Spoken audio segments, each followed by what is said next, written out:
The cash you put down for the Discover It secured card is held as collateral and can be returned once the bank sees consistent, on-time payments and responsible account usage. It doesn't automatically stay locked in forever, and it doesn't require you to close the account to get it back.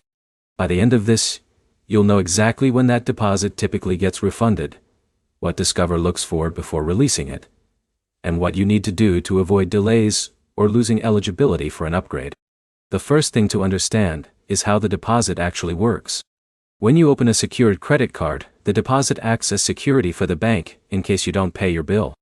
With the Discover It secured card, that money is not spent or used for your purchases. It sits in a separate account while your card is active. This is important because your refund is tied directly to how you manage the card, not how much you spend on it. The next part is what triggers the refund decision. Discover regularly reviews secured accounts to see if they qualify for an upgrade to an unsecured card.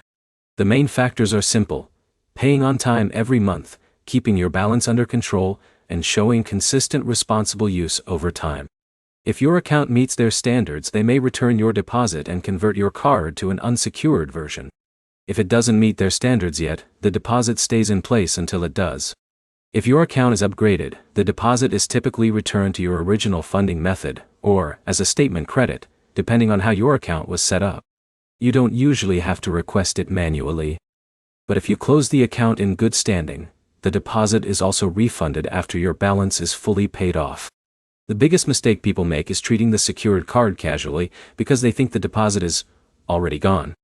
Late payments or maxing out the card can slow down or block the refund process completely. The fastest path to getting your money back is simple consistency, on-time payments, low usage, and giving the account enough time to build trust. To sum it up, your deposit is refundable. It depends on responsible card behavior, and it's released when Discover decides you're ready for an upgrade or account closure in good standing. The practical next step is to set up automatic payments so you never miss a due date and keep your balance low each month. That alone puts you in the best position for a refund. If this helped, like and subscribe for more simple breakdowns of credit cards and credit building tools.